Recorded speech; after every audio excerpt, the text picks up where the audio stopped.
So I've been super pumped, super excited for this conversation that I'm having today with Rick and Crystal Rummer, two super amazing people. I know I said super like 100 times already. Not only that they are crushing it in real estate, but they are also making a real difference in the world. We're talking about life-changing work in Alaska, rescuing women and children who were trafficked, and still finding time to build a killer real estate portfolio. So buckle up. This is going to be a good one. And it's a little longer than our typical episode.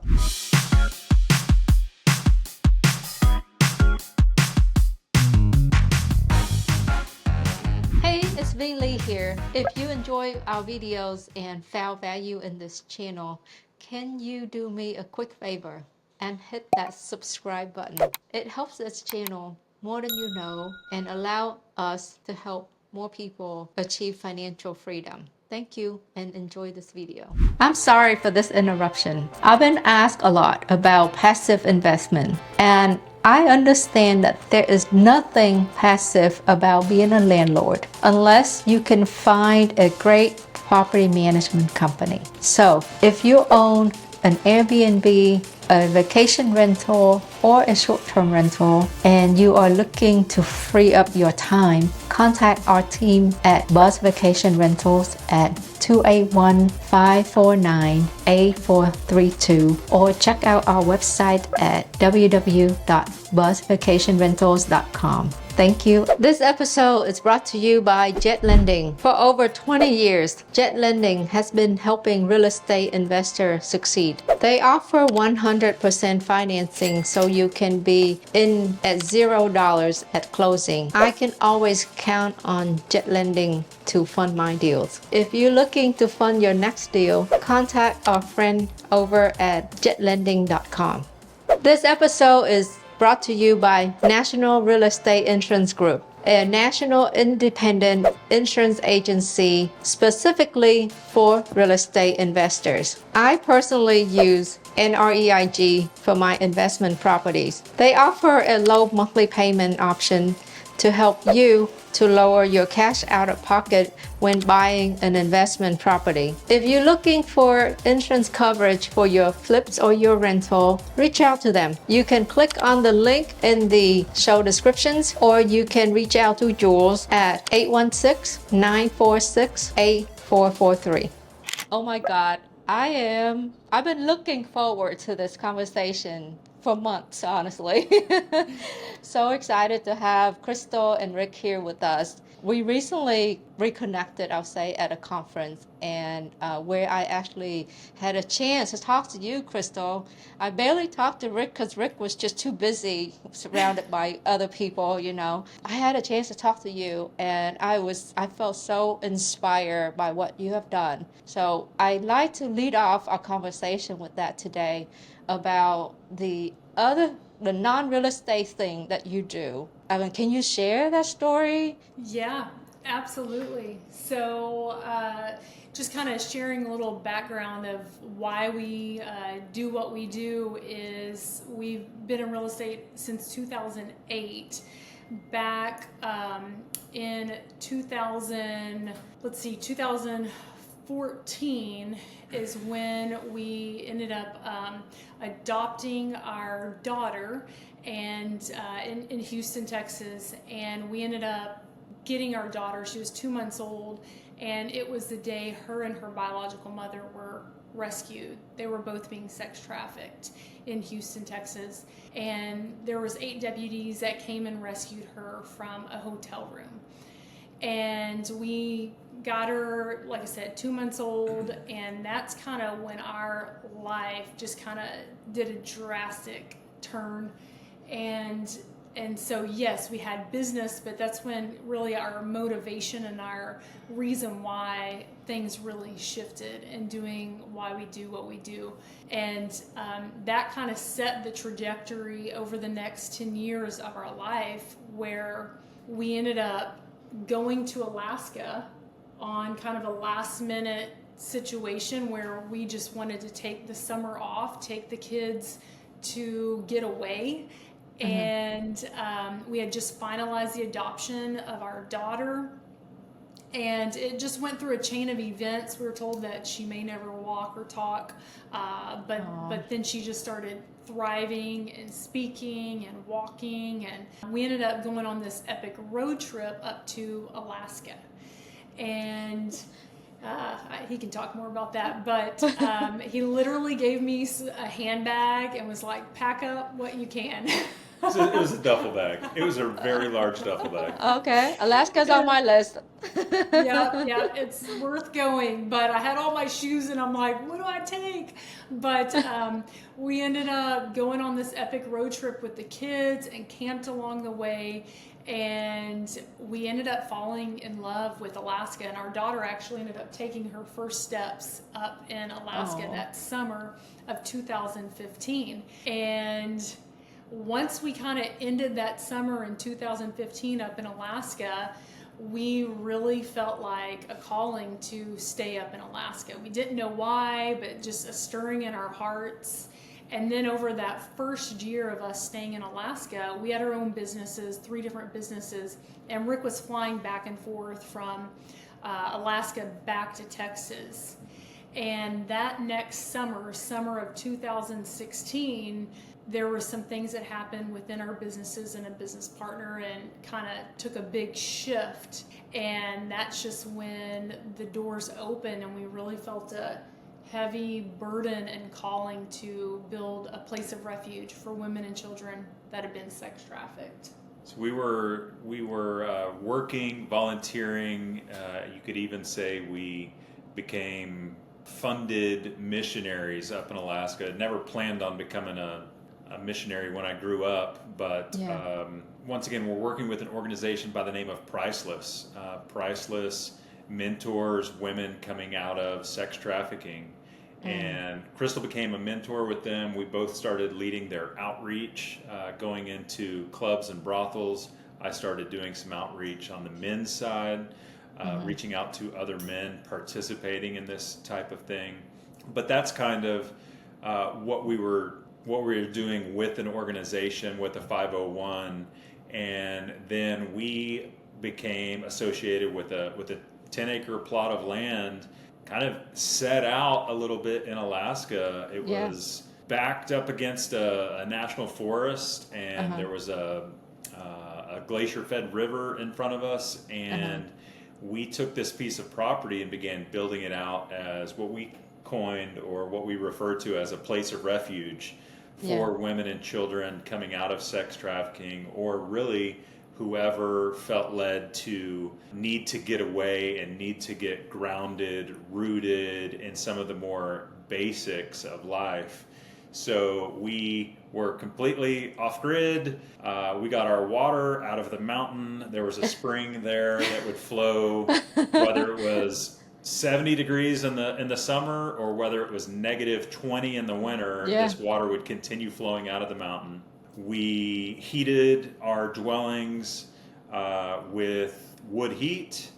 And then we had generators, and electricity was all via power that we produced there, as opposed to buying electricity. All that to say, Wow. we were very much taking things back to the basics. And sometimes when your world has been rocked by trauma or tragedy, sometimes the most basic way to get rooted and grounded again is to kind of go back to the basics.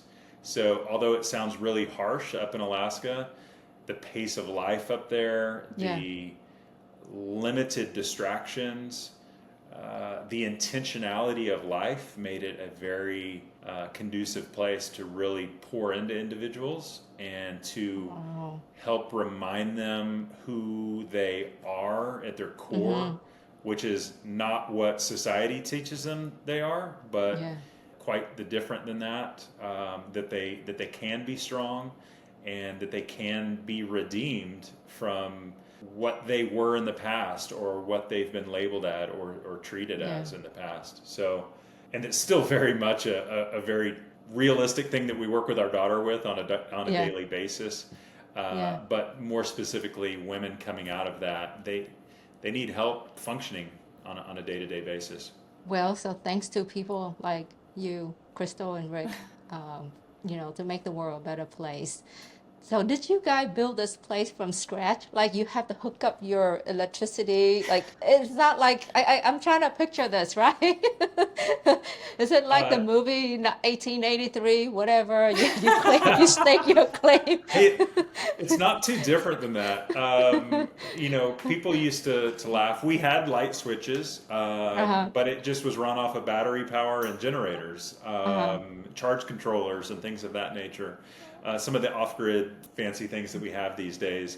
But our water system was very much elementary, crude. Like I said, we had a spring. We literally put a PVC pipe into the mountain, and it would flow out of this pipe. We would transfer it into a tank. We would drive this tank, and pump it indoors, because if you leave it outside in Alaska, it's going to freeze during much of the year. So with different transfer tanks, but we had to haul our water. We had to chop 15 to 20 cords of wood. I say chop wood. We use chainsaws, but you had to stack and dry 15 to 20 cords of wood per year. We didn't grow food. That's very difficult in Alaska. You have a very short season for that. So we definitely were. We did what we could, in the summertime. We were far from, not having to go to the grocery store. We definitely were 20 minutes from a grocery store, and we were there regularly. But there are some aspects that we were very crude in, so some aspects of 1883, hopefully a little bit fewer cuss words, but other than that, it was tough, and we had some, and it's not easy, and it is trying, it is stretching, it is intense. But what happened is what we saw as all the healing, because they felt safe, because they felt taking responsibility and a part of something. There was so much growth, and just the safety, the comforting, the, again, responsibility of, hey, we all got to pull our weight here because we're a community where they're feeling being part of the family. They're feeling being part of something that they've never felt before. And so there comes a lot of healing when you just go back to the basics and get a lot of grounding in that way. And then it was gorgeous where we were at. I mean, we were literally on a glacial fed river where we could take the boat, go up the river to the glacier. And the water was phenomenal. I mean, we were on this huge mountain that you could just explore for hours. It is really what you would see in the movies. I mean, it was really gorgeous. I also wanted to say, and she mentioned, it takes more than just us. We were there with 2 other families, so if you can think of 3 different families on a 10-acre plot of land, so you didn't always have to be on.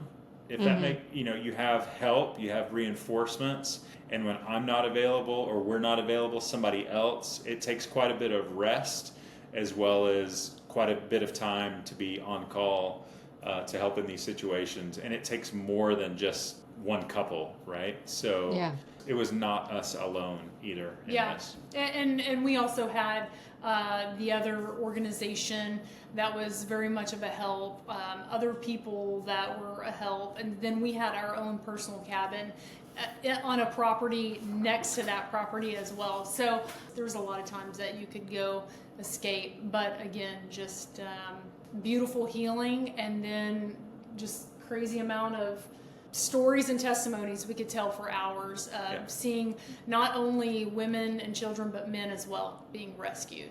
It's amazing. It sounds to me like this piece of land where you guys built this shelter is like paradise, Yeah, it didn't feel like that to us sometimes. In the wintertime, it was cold. Yeah. It's something like, okay, I mean, it's on the other side, right? People who done well and have extra money, they like to look for secluded places like that and, to unload, right? And here you are building an amazing place for unfortunate people. So I just really hats off to you, and thanks for sharing that story. I was very inspired, and I can tell every time you talk about it, I can feel it. Thank you. Well, and I was going to say our daughter was the inspiration. So, and every day we're reminded of that and of her life changed. And not only her life, but then in the future, many others as well. Yes, yes, yes. Okay, so what are you guys working on today? So yeah, we've been involved in real estate. I think I bought my first rental property when I was 19, but 2008, 2009, I started accumulating other rental properties. Started fixing and flipping in 2010, and right now we are partnered with some other investors. We're originating notes around Texas, generally in what we refer to as the Texaplex.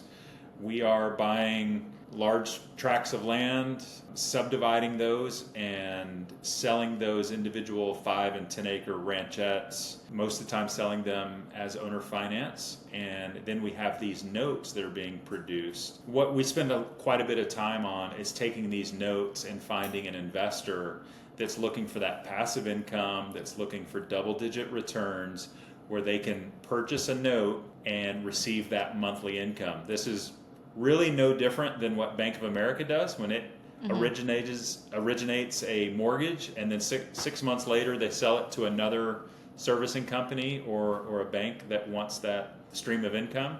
We're originating notes, going through the right process, clean paper, and then transferring that to somebody else so that they can get that passive income on a monthly basis.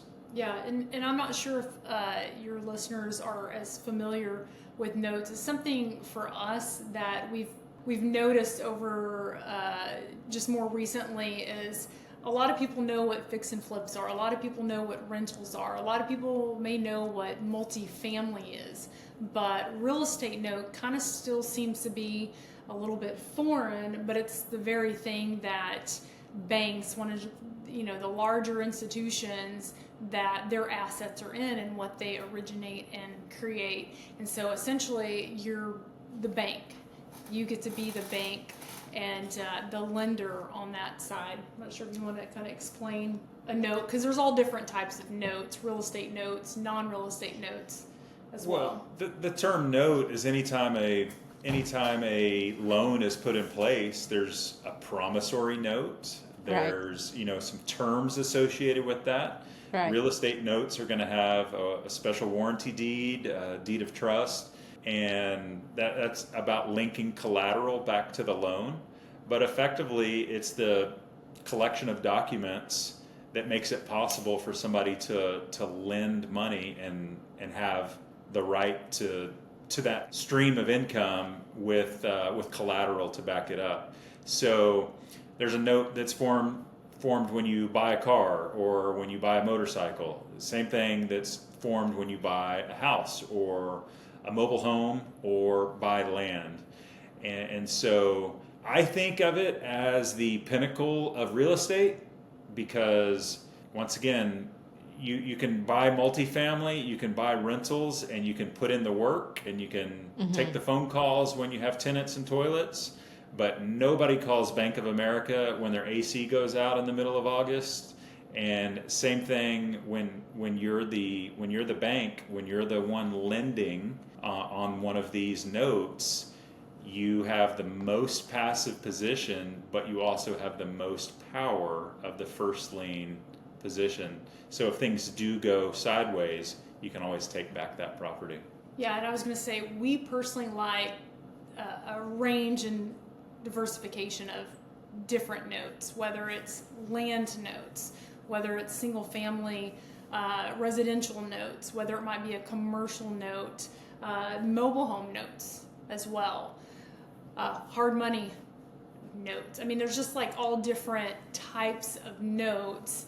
And what we love about notes too is that you do your due diligence usually one time, and then you can kind of set it and forget it and start receiving that passive cash flow. I think note is in comparison to flipping, like you guys mentioned earlier, flipping, landlording, note is by far, in my opinion, the most passive way to invest. And having a week like I've had, I am really close to like just sell everything off and just go, do notes. Yeah, Uh, yeah. Well, she's mentioned this earlier. Banks figured that out a long time ago. Like you can be the one that hustles and goes and finds the deal and puts it all together, but the bank just goes, "Hey, we'll lend on it and we'll just sit back here in this corner and just make sure you pay us every single month." They've kind of yeah, they do the calculation once and then they just do it. Oh, I say they do it once. They know their upside and their downside. They do their due diligence once, but they do this over and over yes, and over again. And there's a reason why banks are the largest building right, downtown in every country, in every city in America, because they've gotten very good at it and they make a lot of money. But they're not the ones hustling and putting together the that's real right. estate deal. They just kind of sit back and we'll say, okay, we'll lend on it. Y'all do all the hard work. We're going to sit back and do the passive And route. also, right, I mean, flippers get in trouble all the time, like go bankrupt all the time. Landlord also go bankrupt, when the tenant quit paying rent and all. But the banks, as far as we know, they got in trouble, what, twice in the history, and both times the government bailed them out, right? Well, So and they were doing things they shouldn't have been doing, that's obviously, right. too. So So they're selling the same thing 10 different times, which you probably shouldn't be doing that, right? But But that's how we got into originating notes was we had a rental. Well, we first had a fix and flip that we couldn't sell and that we ended up turning into a note. We used someone's self-directed IRA and then we ended up turning that into a note. Everyone on all sides were really happy. Well, then we also had a rental, and you know this, that in Houston, it doesn't freeze that often. Well, we had a right. renter that skipped out right after Christmas before January rent was due. And then we had a big freeze in Houston, Texas. Yep. Rarely happens. Well, Yeah. pipes busted. Water went Yeah. everywhere. It's 40 grand or whatever. I mean, the whole place was destroyed. And Yeah. so we're going, surely there's got to be a better way to do this than what we're doing. And with notes too, it just seems to be a steady, lower risk, I would say, asset where it may not be like your home run hit, but it's just going to be steady and lower risk and just less hassle as So well. let's take a dive into what you guys do. Because earlier I heard you said you actually buy large plot of land, split it up, and then sell it via owner finance, right? So that's involved two process actually. One is to find the land, do your subdivide, then yep. second, find your buyer and originate the note. So I do Correct. want to go into the land first and then go into the note. We're gonna talk for hours today, probably. Just kidding. Well, the land side is with another investor with Texas Secured Notes. And so, as Texas Secured Notes, go in and buy 100 acres, 400 acres, whatever that may be, whether in Texas or in Arkansas, and then go ahead and split those up into smaller tracts.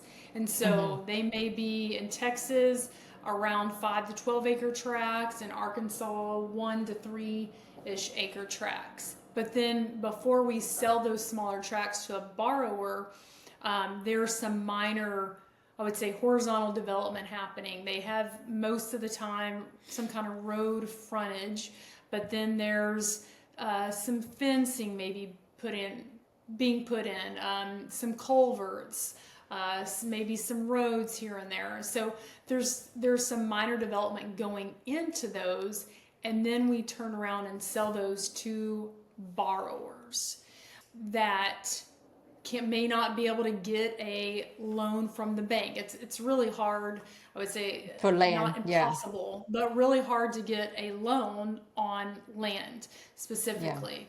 And so we're able to offer that owner financing. Now, I know years ago, banks got in trouble because they would just lend to anybody.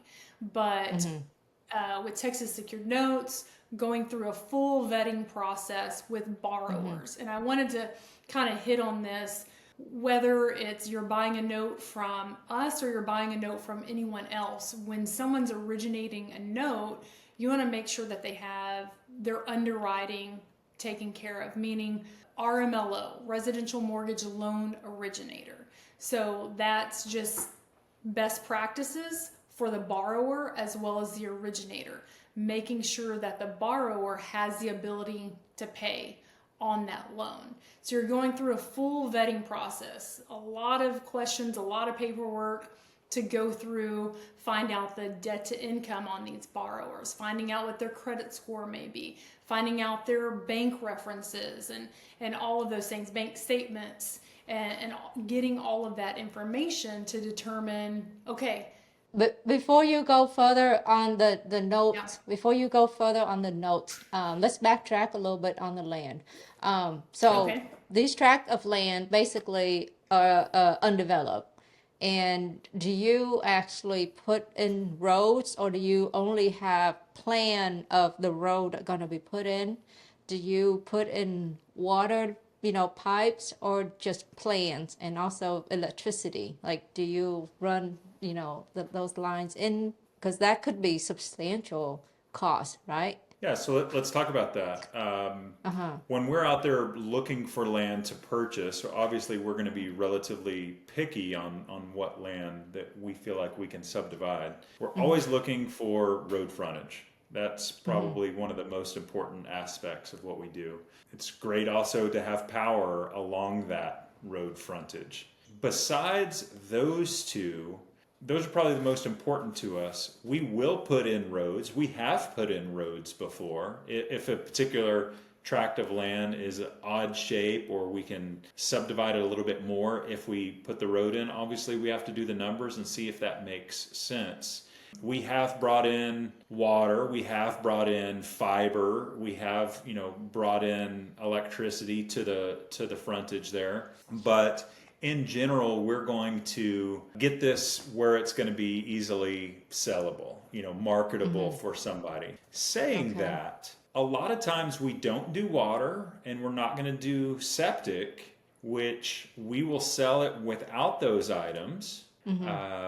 And one of the reasons why we like doing that is A, we don't have to take on that responsibility. Yeah. But B, when the borrower buys that property, that's going to be the first thing they're going to do is they're going to drill a well and they're going to install septic. That makes me, as the lender, feel pretty good about that investment, right? Because I know they're going to increase the value of the property very quickly. So that's gonna add a little bit of cushion for me. So most of these we get in a good position where somebody is going to increase the value, put in a little infrastructure, and then eventually they're going to be moving on to these pieces of land in the next couple of years is generally what most people will do. Yeah, and it's either sticks and bricks that they may build. It might be putting in a mobile home. They get agricultural advantages, want to bring it's funny, some of them have bees, horses, chickens, because all of these properties are going to be, like Rick was talking about, the Texaplex, but outside of a city where they're still close enough where they could drive into the city if they're working still in the city, but far enough out and have their own kind of slice of heaven, mini ranchettes where 20, 45 minutes outside of a larger city. Right at the edge of that growth ring, right?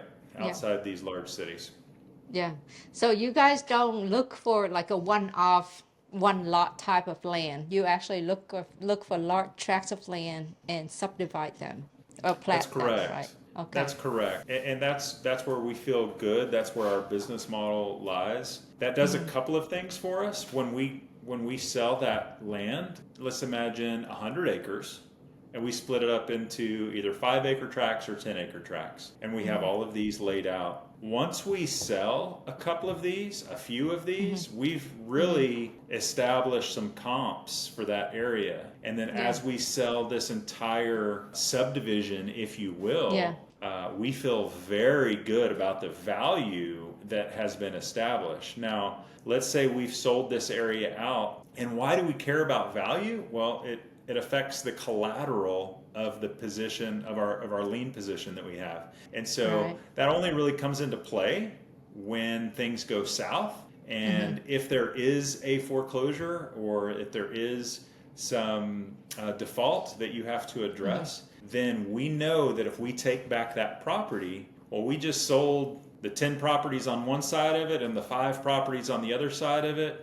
We've got photos of it all, and we know the exact value or the comps of it. So if this happens 18 months later or 2 years later, we feel very confident we can take back that single piece of property and we can sell it at or above what we sold all the other ones at 2 years later. Does that make sense?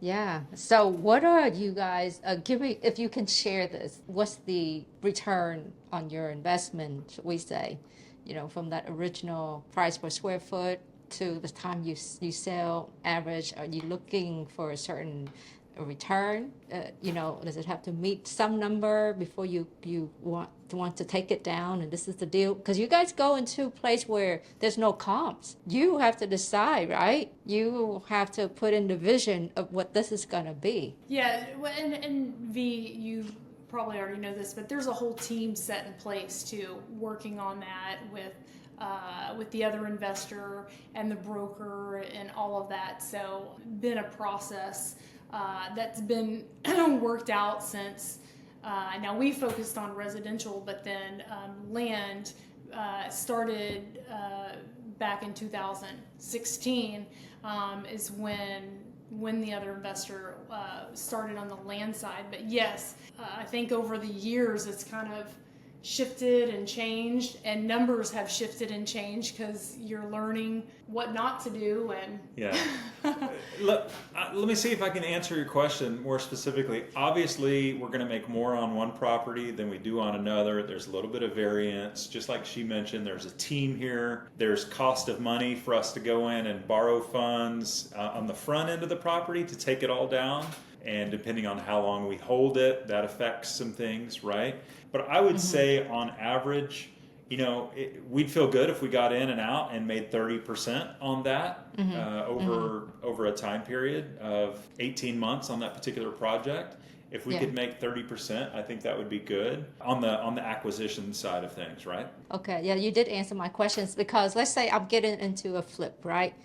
I do plan to profit by the time all expenses are paid, all the dust settle, 20 to on the north of 20% profit, because otherwise, it's not. I mean, it's too much work, too much risk to get involved. And that's also leave room for if we buy it wrong, That's right. Sure. So I would imagine with what you guys do, that you would also have some kind of like number and say, well, I'm not getting in unless I think I can get this. Yeah.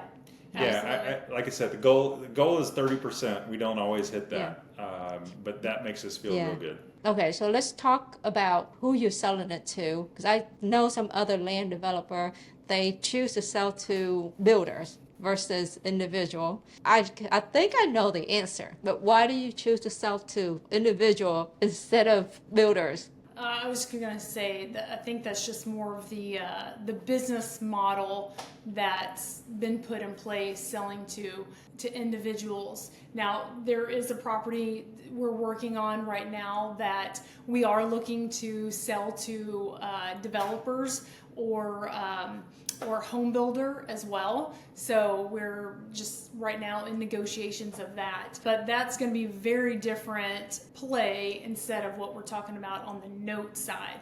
So these particular ones, as we're selling to individuals, it's just going to be the business model, because then the whole goal is we're selling to individuals to get them into that property where we've created that note. Well, then we can go and turn around and sell that note to another investor looking to get those double-digit returns. Selling to a developer, totally get that. That's something that we're in the works working on right now with a particular property. But that's a whole different ballgame. There's one property we're looking at right now too, where the front part of it, about 15 acres, would be sold to a commercial developer. Well, then the back end of it's going to be sold to a residential builder as well. But these are specifically chopped up for individuals that just want, again, their own like little slice of heaven ranchettes as well. And I'd say 85% of them ish are owner financing that a note's being created on. Okay, I just thought of this question. So you guys actually don't build them, and since you don't sell to builders with individual owner, I assume there's no HOAs then. So Correct. whoever buys it, they do whatever they want to do with it. Yep. Right. Most of these are unrestricted properties. Once again, most of these are 30 minutes or so outside of town. Yeah. Before we got to it was a hayfield, if you will. Yeah. Where somebody can build out away from town. So Oh. those, once again, we're not opposed to selling to developers, but that's going to be a different piece of property. Developers aren't buying where we're at, and of course, they're also not going to buy with owner financing. So it would be a completely different transaction. Right, because they most of them probably have like a set process. They're more cookie cutters type Absolutely. business, Yeah. right? Yeah. Yeah. And they want all the entitlement done and everything of that nature, and they're going to want water, sewer, electric, all right there. Just a different business model, and once again, we are involved in some of that, but in some different projects. You said a word entitlement. Can you explain that briefly, just so the audience understand what that means? So let's take a raw piece of land in or near town that a developer would want to develop on. They can't just buy that land and start building. Usually they have, and I'm just going to put a timeline on it. Let's say 18 months worth of permitting, worth of meeting with city planners, worth, meeting with different project heads, where you're going to get all of the approvals, all of the necessary paperwork out of the way in order to build, in order to develop that. So it's a lengthy process. It can be an expensive process. So there is a niche market there where some home builders, if you will, they like the idea and they will pay more for entitled land. They'll come in and they'll buy it so that they don't have to worry with that. They'll come in and buy it and begin building immediately, as opposed to buying land and pouring money into it where it may not get approved for what they want to do with it, right? So if you can get all of those approvals from the county, from the city, from the mud districts, et cetera, to get all of that out of the way, that's of tremendous value to them. That's what I would call an entitlement process. I know that's kind of vague on that, but each place is going to be a little bit different as to what approvals you're going to need. That's amazing. I think you guys are, not only you have big heart, but you also so smart. And It's a whole team. It's not just us. And we're not telling you all of our mistakes either. We're not talking about that. we're not there yet. We're gonna talk about it. Perfect. Great. Okay, so let's say you got the land already. You stake out. You're looking for buyers, right? And now they come, and you have to do the vetting process, like you mentioned earlier.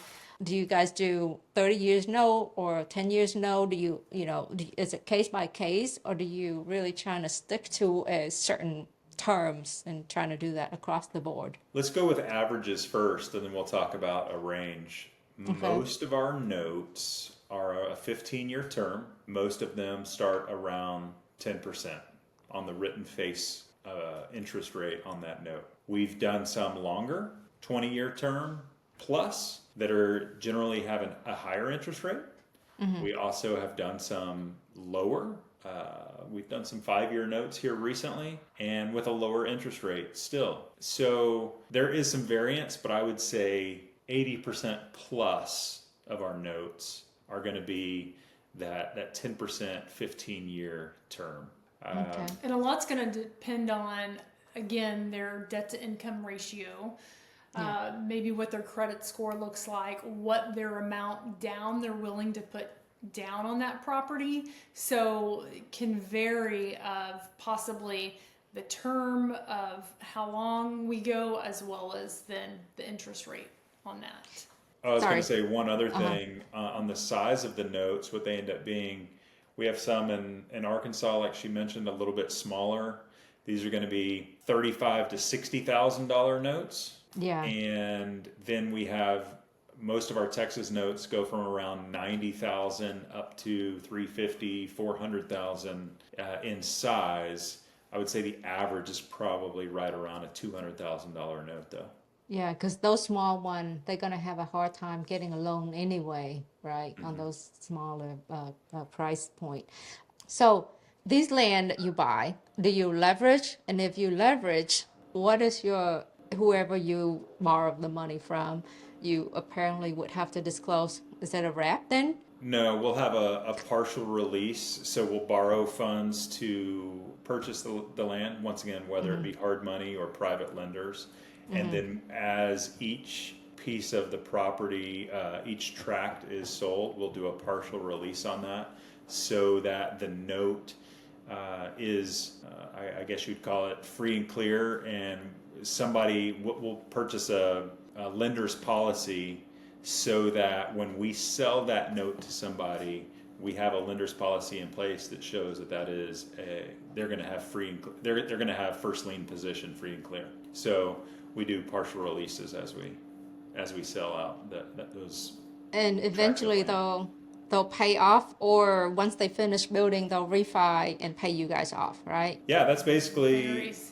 that's basically the exit. There is they are either going to pay it off over 15 years and they're going to pay the interest that is stated there, or they're going to refinance, sell the property, move, and at any time they can do that. And what the investor gets is 10% on their money from however long they own that. If it's 6 months or 6 years, they're going to get 10% on their money, and when they buy them out, or when they pay it off early, or when they refinance it or sell the property, they'll receive 100% of their principal balance back as well. So It's typically like just a mortgage.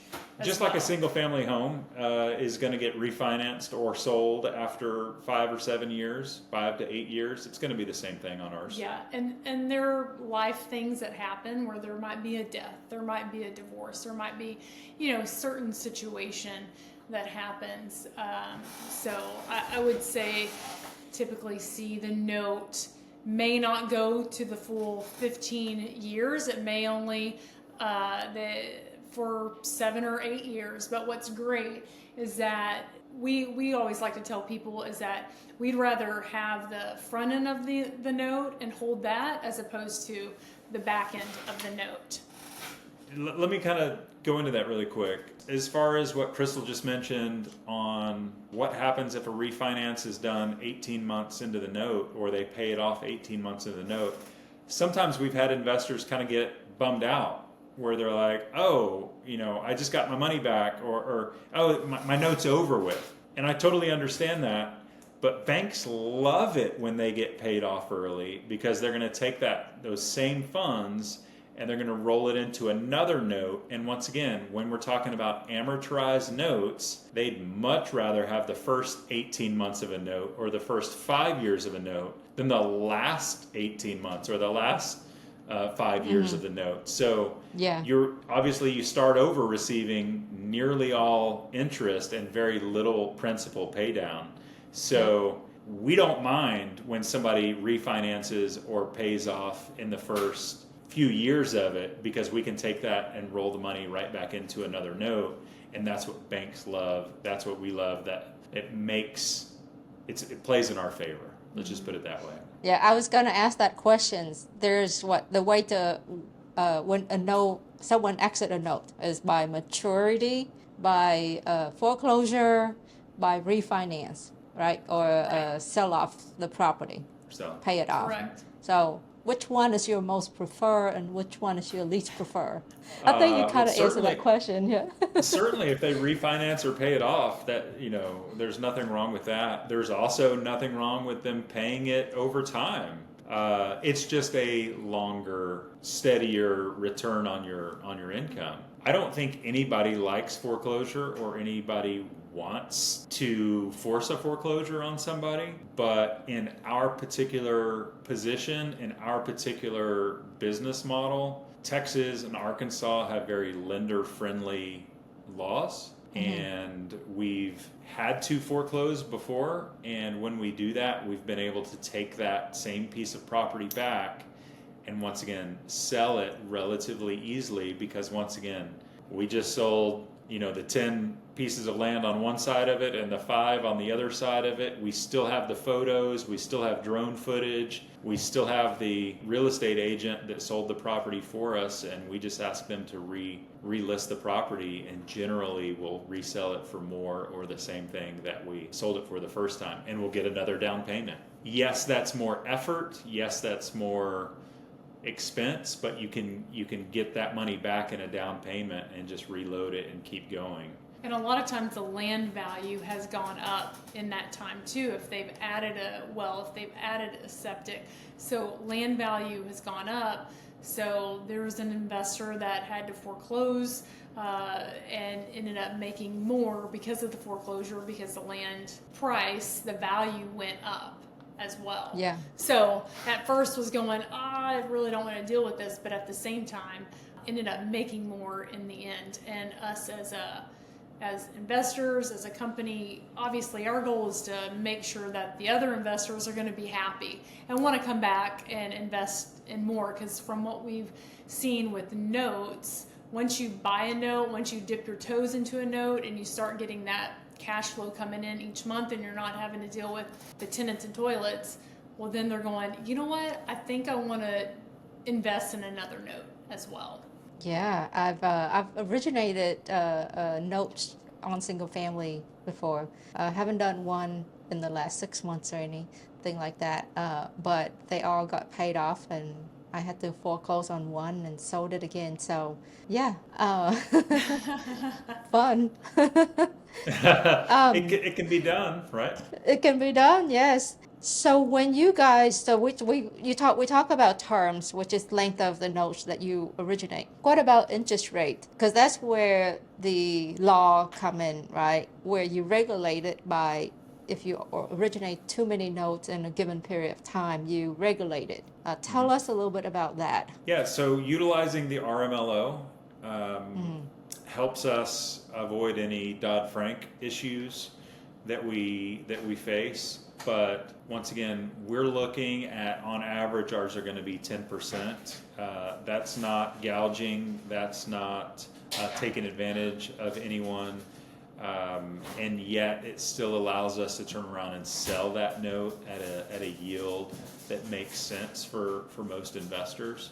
So I answered that with a multi-part, and I don't mean to breeze through that, but the RMLO and utilizing that to originate notes is critical on our side, on our business model. If we didn't, our notes would not be as marketable, and therefore we'd have more difficulty selling them. And yes, you begin to be liable or face some increased scrutiny as you're originating those notes on a personal level, as opposed to the RMLO doing those. They're a licensed entity, right?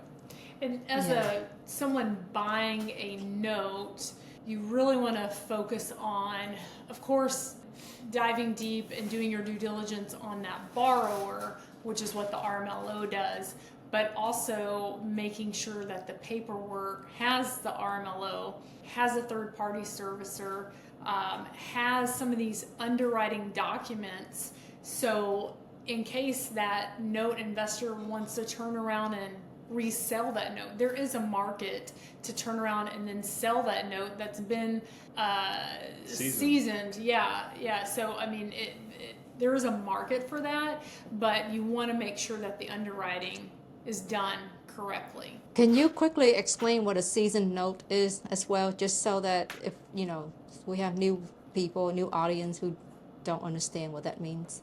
Everybody has a different definition of it, but effectively it means it's been paid for a certain amount of time. However we define that amount of time is once again what's up in the air. We have some notes that we will turn around and sell before the borrower has even made a single payment. Okay. We could all agree that has zero seasoning on it. Yep. We also have a few notes that we've had for 18 months. The borrower has made 18 payments on that note, and there's something to be said for that because the borrower has skin in the game. They've now paid thousands of dollars a month. Not only are they in it what they put down for a down payment, but they've been making those payments now for 18 months. So we do have some notes that have over $75,000, over $100,000 into them cumulatively between payments via seasoning and their down payment that they put into it. So as a investor, as somebody who's going to invest in notes, I've got to assign some kind of value to that says, hey, this borrower is not likely to walk because they have so much to lose because they've paid so much into it. Versus somebody, what I mentioned earlier, that hasn't made a payment yet and maybe put a low amount down or a little amount down, you have less security in that, right? So a seasoned note has been paid into it for a certain amount of time. There are lots of banks, lots of entities that will scoop up notes that have 2 years, 3 years worth of seasoning in them because they see that as very low risk. So you guys don't hold the note. You originate, and then you will most likely sell the note to someone who wants to hold. Is that right? Yeah, the goal is to sell the note, correct. For us personally, we like to hold notes for our own personal portfolio, but yes, as a business model, the goal is to sell those notes, correct. Do you sell them at full face value, or do you sell them at discounted value? Neither. We sell them above face value. All right, come on, share. Tell the secret. What is it? Premium. No, that's going to vary. Obviously, Good question. we want to make it's in our best interest to sell them as close to par or the unpaid balance as possible. So it really depends on what the investor is looking for in their return. Sometimes in some deals, we have more room in others. Just like you talked about earlier, what do you like to make on average in purchasing the land? Sometimes we do a better job than others, and we have a little bit more margin. But on average, here's what we see. We see investors that like a 12% return on their money, and so we are selling the notes pretty close to that. There's a lot of people that want to pay wholesale for the notes, and although it's more work on our side of things, we're not selling very many notes at wholesale rock bottom prices. We're not liquidating these notes, but we would prefer to sell them 1 or 2 or 5 at a time than selling them all at a steep discount. Yeah, and a lot of people right now, just in the season and market that we're in, they're looking to diversify out of maybe multifamily, out of the stock market, and just diversify their assets, and really like a 10 to 12% yield right now that's just steady. And instead of the big highs and big. Can we camp out on that for just a second? In this market cycle, it's a good idea to hold property when values are going up. I think we can all agree on that. Yep. It's a good idea to hold paper when interest rates are higher and potentially there's a turn in the market, or there's values might be declining. So there's a time to hold real property and there's a time to hold paper. And if you were to ask me, I want to hold paper when the interest rates are high. that plays into why people are interested in notes, especially in this market cycle or at this time right now. Yeah, absolutely. I totally agree with you because I had a conversation with another seasoned investor earlier. I feel like we are at a time of uncertainty. And personally, if I can, I prefer to hold paper as well instead of property right now. So you guys are catching the best of both worlds. You subdivide the land, you sell it to individual owner, and then when you go and sell your note, I'm gonna just throw some random simple numbers here just for the audience to understand. Let's just say you guys subdivide the land and you sell it at 200,000. Someone bring in 10% down. That's 20,000. So you now originate a note for 180, right? And if you're looking to sell it to a small investor, you're not selling to institutions, so who's willing to pay full value for your note? Are you now getting back? And as Rick said earlier, he want to sell it at premium. Who wouldn't, right? Do you actually get rid of it altogether, or do you sell like a partial, and do you actually take a partial interest? Because I know there are investors who do that. So It's all different creative ways. notes are so interesting, right? Yeah. There's so many ways to slice them and dice them. Referring to partials, I see in general 3 different types of partials. I see what we call partial term notes, where somebody buys a certain number of payments, the first 20 payments, and then they hold on to the other. I see partial interest notes, where let's say I've got a note written at 12%, but I find a buyer and all they say, what they really need is 10% on their money. Well, I can actually sell just 10% of that and I can keep the override of 2%. So that would be a partial, what did I call that? A partial rate. And then there's partial principal notes. And that's really what we prefer to do because of the way we get into these properties. That's what allows us, that's part of our exit strategy, is we're able to do partial principal notes. Now the way that works is, let's take that note you just mentioned, $180,000 for the next 15 years. Well, what if you don't have $180,000? Well, you've got 50 in your self-directed IRA, or you've got 75 sitting in the bank. Well, we can sell you part of that principal. Full principal is $180,000, but I can sell you $50,000 or $75,000, and let's say that ends up being 25% of the note. Then you pay for 25% of the note, you get 25% of the monthly payment, and you're still going to get 10% on your money. You've just put in a smaller amount of money, so you get a smaller return, but it's still 10%. Like the percentages still work out. So we find ourselves doing partial principal as opposed to partial term, which is very popular these days. I say the partial terms are very popular due to some of the coaches and individuals that teach about notes. Yeah. So when you sell these partial payments, are you trying to hold the majority, or does it matter? Because why I ask is, in the event that if you have to go to a foreclosure, who's in charge of taking through that process? Because an inexperienced individual may not know how to do it all. We love to keep 10% of that ourselves. I'm glad you brought that up. We like to keep 10% of that note. We'll sell off 90% of that. So when that happens, if that's an occurrence that needs to take place, as the lead investor, we can kind of guide that ship and make some of those decisions. Now, because of various SEC laws, we cannot tell everybody, we cannot put in writing that we're going to take care of 100% of it and we're going to catch you up on payments. We cannot go in there and say that we're going to make this all better legally, because once you step into that realm, now you're talking about securities. I'm not licensed to sell securities. I'm not licensed to originate them.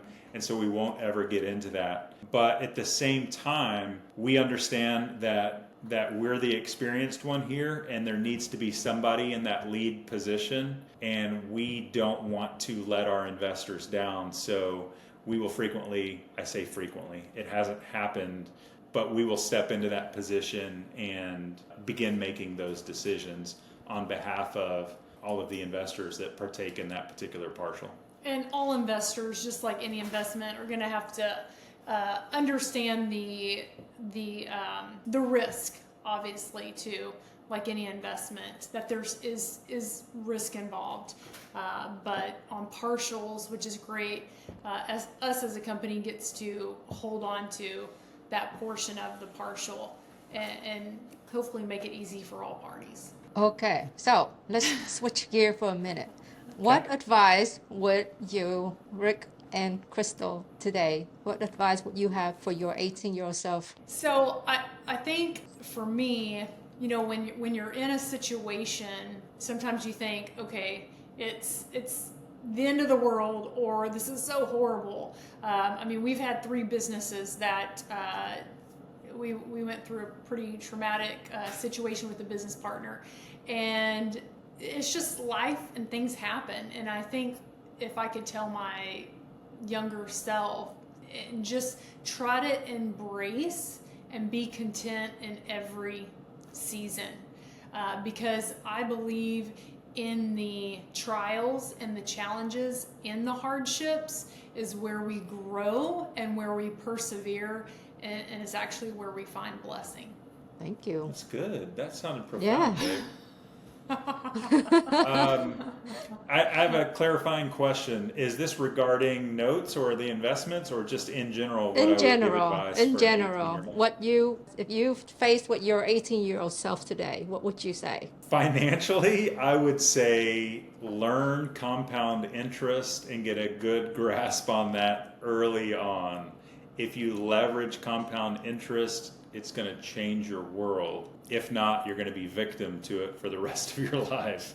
So that's what I would say financially. I would have to say just overall wisdom or parting words, just like she would say, just to not give up and to keep your head down and go do this. You have time in life to make mistakes and to get up and dust yourself off and try it again, and stumble and fall and make a mistake and get up and dust yourself off and do it again, and maybe even stumble and fall and get up and dust yourself off and do it again. We have time to do that, and there's nothing wrong with doing that. As a matter of fact, I think that's where some of the greatest growth for the two of us has come from, is redefining ourselves and trying again and learning the hard mistakes, learning from the hard lessons, I guess you could say. Yeah, you guys are amazing people, but we cannot part without you sharing a horror story with us. I think Crystal hit on it earlier.